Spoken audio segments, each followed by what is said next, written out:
difícil normalmente ser el último porque la mayoría de cosas ya se han dicho, los números se han presentado y yo quisiera invitarlos a un viaje. Estaba esta mañana escuchando las presentaciones que nos antecedieron en el panel de la mañana, que fue muy bueno, y yo me imaginaba lo siguiente, que yo me imagino que ninguno de ustedes ha vivido la siguiente experiencia, digamos, ¿no? Buenas tardes, les habla el capitán del vuelo 200 de 2016 de la aerolínea Trump Airlines. Por favor, abróchense en los cinturones porque vamos a pasar por una zona de turbulencia. Yo creo que todos hemos vivido en algún minuto alguna experiencia en ese sentido. El problema es que estamos en un avión y que nunca nos dicen si la turbulencia dura 5 minutos, media hora o qué va a pasar con el avión. Y yo creo que esta mañana nos dieron el contexto de lo que es la turbulencia y lo que estamos viviendo y que no sabemos definitivamente en qué va a terminar en el corto plazo. Hoy en la tarde yo creo que la responsabilidad que tenemos con las presentaciones que me han antecedido y en particular lo que mostraba Oscar es que hay oportunidades y definitivamente eso es lo que queremos mostrar dentro del contexto de la Alianza del Pacífico. Y yo quisiera referirme a algunos aspectos generales. Lo primero, yo creo que siempre uno tiene que ir a las raíces de las cosas cuando se forman. ¿Cuál fue, qué inspiró el tema de la Alianza del Pacífico cuando don Alan García, en ese artículo o libro sobre un giro copérnico de la integración, él dice, yo quiero que estos países o que América Latina tenga una integración no administrativa de estados, sino una integración latinoamericana abierta al mundo y en particular pensando en una integración hacia afuera. O sea, cómo como región nosotros nos unimos para mirar y enfrentar el mercado o estas grandes potencias en este minuto comerciales como era Asia, Estados Unidos y la Unión Europea. Y yo creo que esa inspiración hoy más que nunca, en estos momentos de turbulencia, es donde se va a poner a prueba. Si definitivamente estos 4 países van a ser capaces de pensar y trabajar y no dedicarnos a llorar y a mirar las cifras o a mirar el Twitter, porque parece que eso es bastante deprimente. Creo que un avance importante fue la firma, la entrada en vigor del protocolo adicional el 31 de mayo del año pasado, que ya también lo mencionaba Juan Pablo y lo han mencionado también varias personas.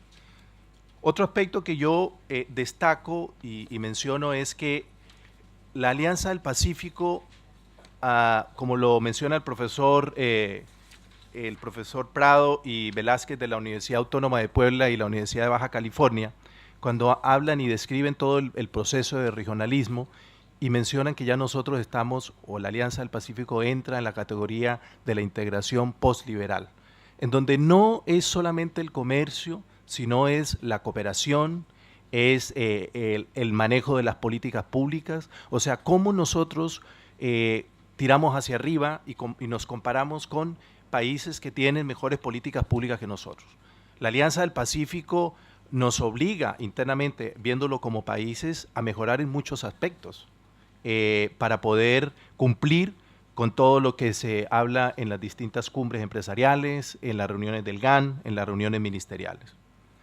Entonces yo diría que acá se pone a prueba lo que también dice la profesora Rodríguez de la Universidad del CESA de Colombia, que la Alianza del Pacífico definitivamente tiene la posibilidad de ser un regionalismo estratégico hacia afuera del AP.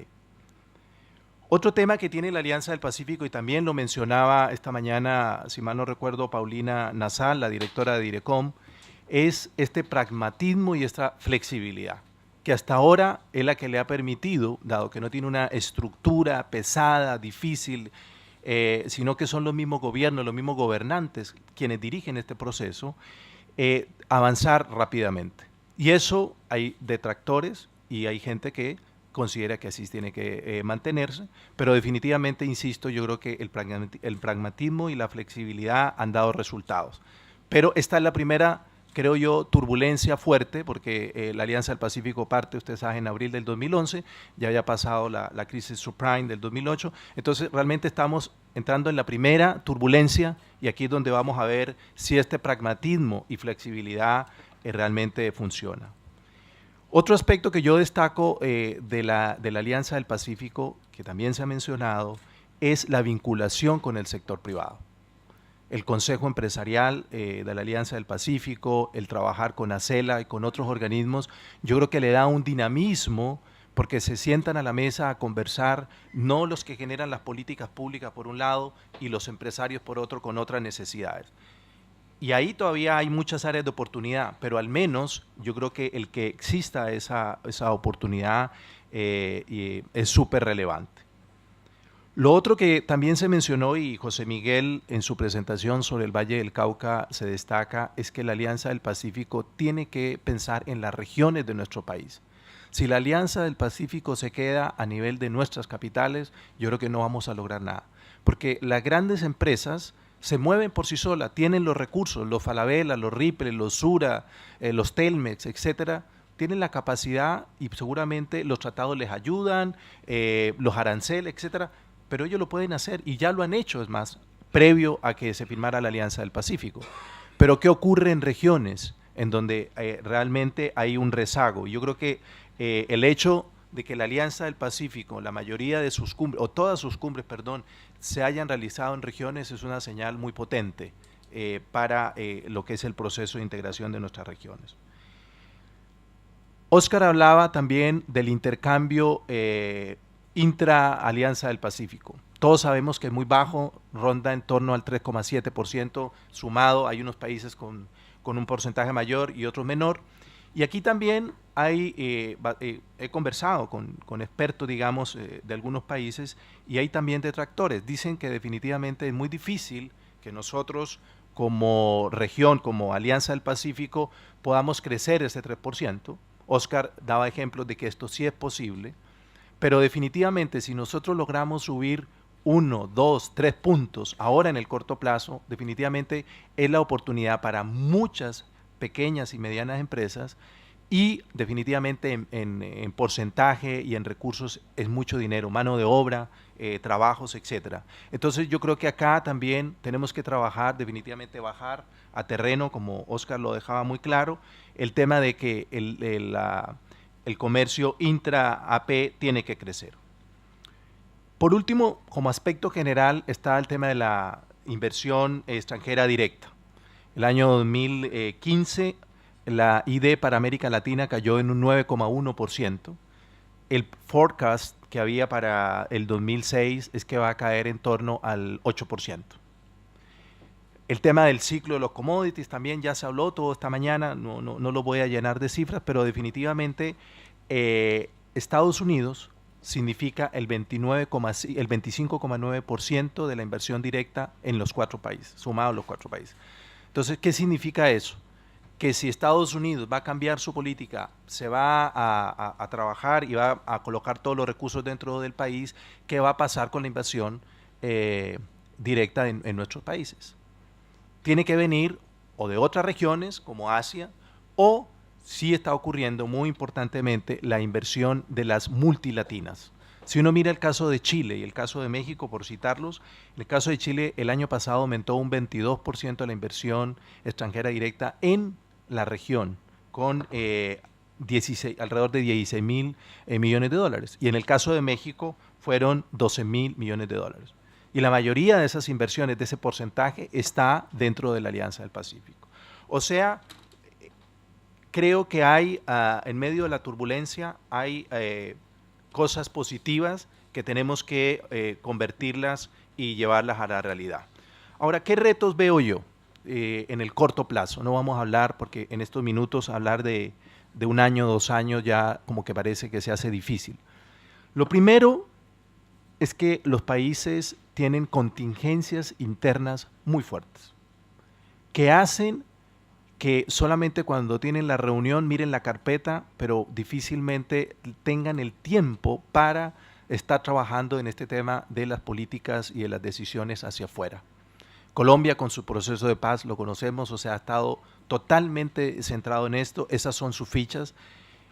México ya bastante claro y expuesto por Miguel, con problemas muy serios internamente, a punto también de una elección. Entonces, ¿a qué horas el gobierno de México comienza a mirar hacia la Alianza del Pacífico cuando tiene el tema del NAFTA o todo el tema con Estados Unidos?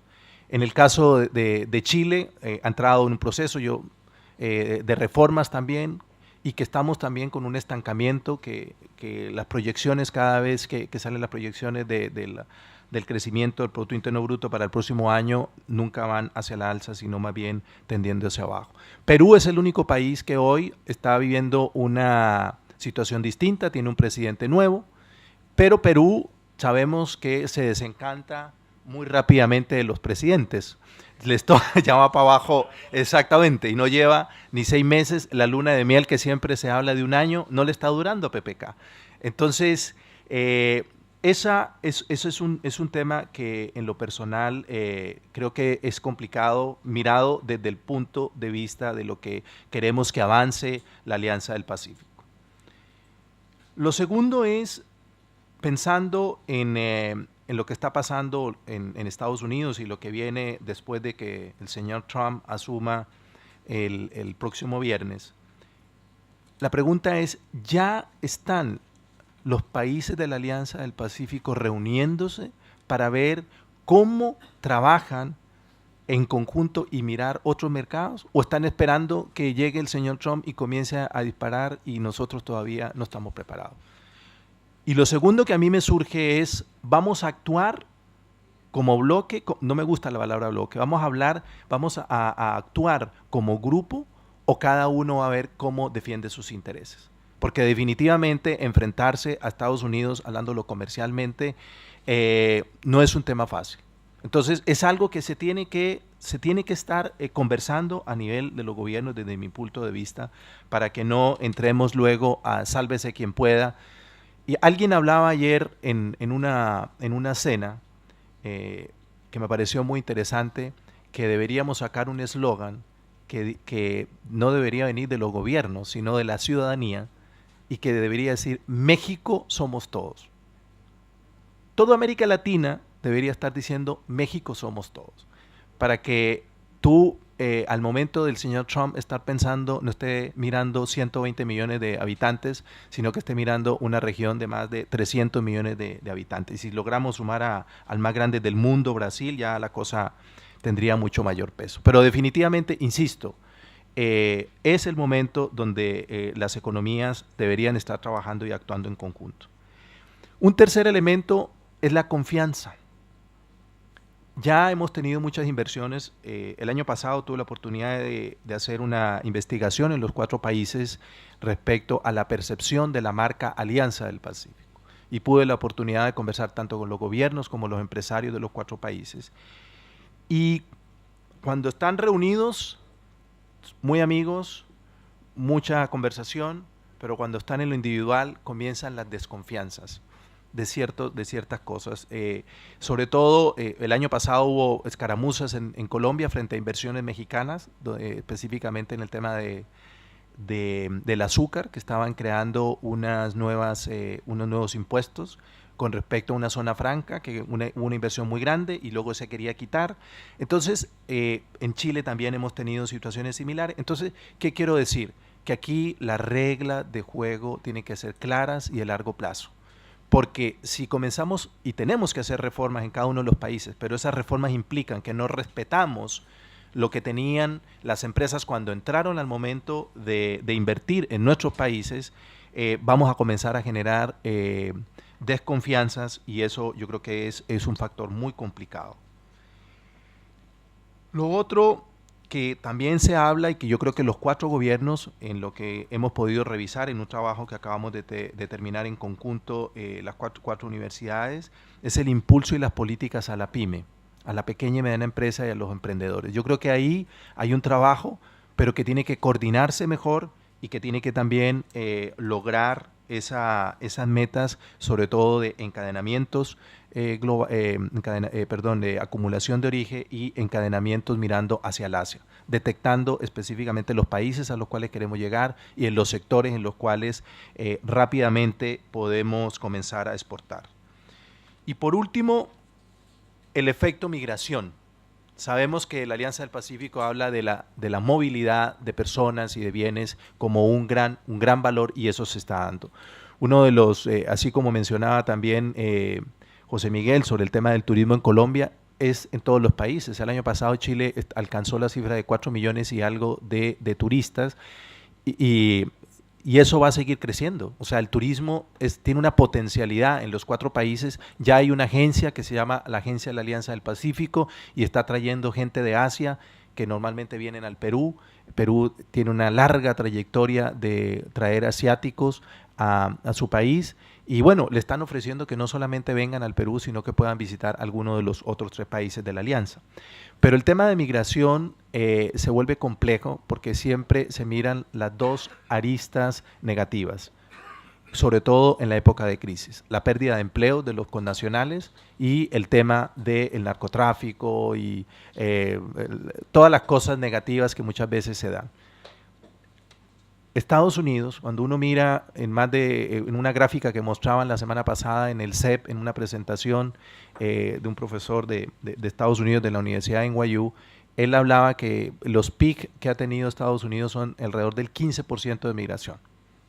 Y decía que en gran parte el éxito y los logros de Estados Unidos se debe a la migración que ha tenido. En el caso de la Alianza del Pacífico, no alcanzamos como países en lo individual cercano al 3%, 4% del país que más tiene, 2,3%.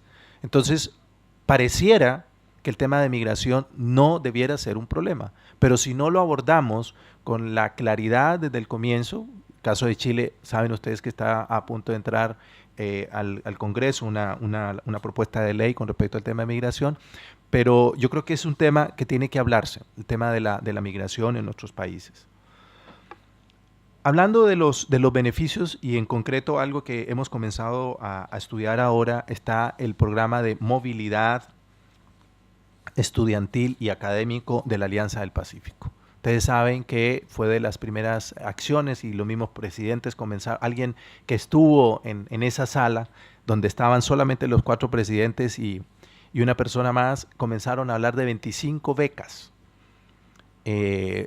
Ollanta Humala dijo 25, luego otro presidente dijo no, como que 25 no es nada, vamos a 50, y luego el de México terminó diciendo no, tienen que ser 100. Bueno, de una manera informal se llegó a 100, y eso es lo que hoy hay, son 400, son 100 becas por cada uno de los países, o sea 400 en total, son 75 para alumnos de pregrado y 25 para profesores, investigadores y también para pasantías. En el total han pasado 1.440 alumnos, van 8 convocatorias, son 2 convocatorias al año. De los cuales hay 255 académicos y 1.185 alumnos.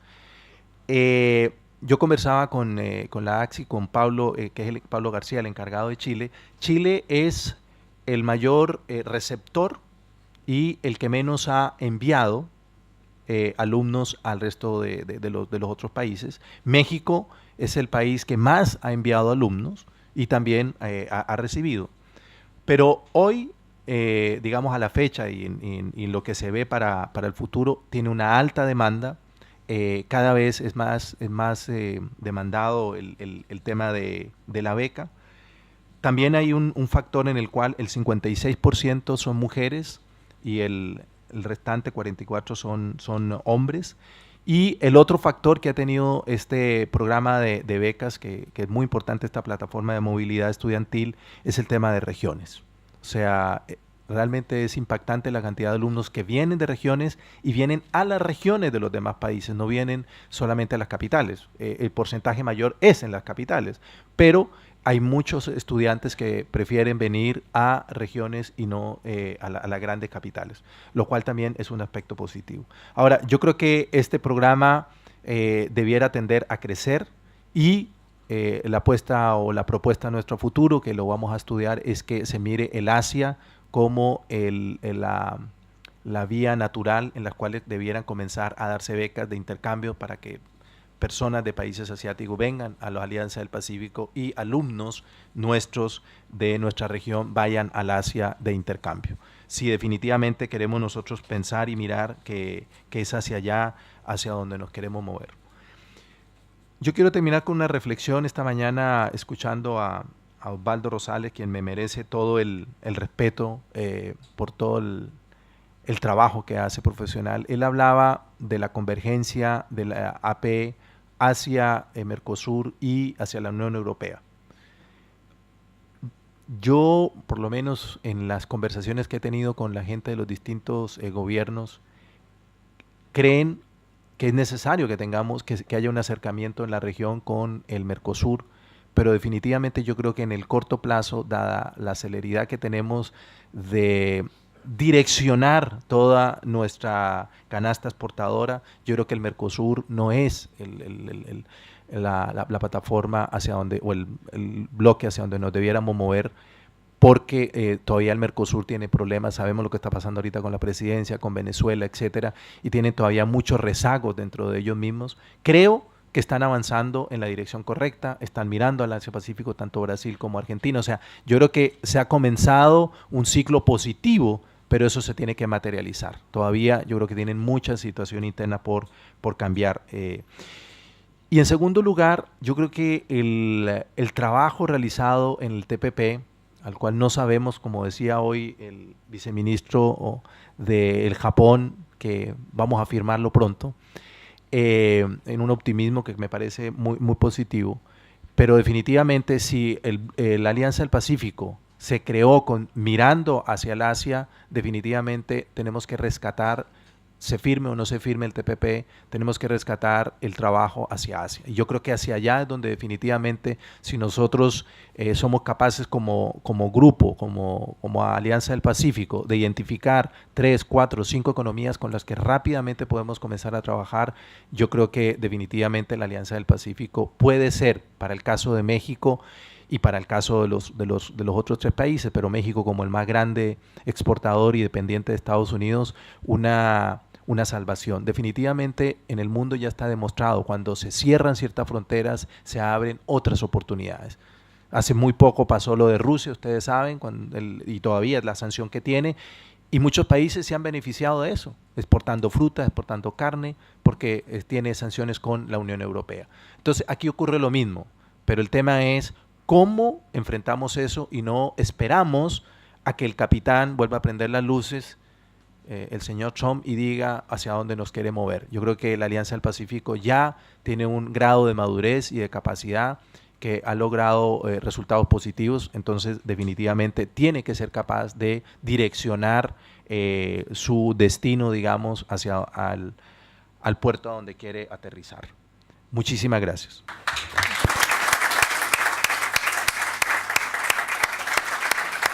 Muy bien, muchas gracias, José Luis. Con tu presentación terminamos entonces las exposiciones de los respectivos países, de las respectivas universidades. A continuación los invitamos a una breve pausa de 15 minutos y después de eso vendrán nuestros comentaristas y también esperamos que ustedes tengan muchas preguntas para hacerles a nuestros expositores, ¿cierto? Comentaristas. Muchas gracias. Espera.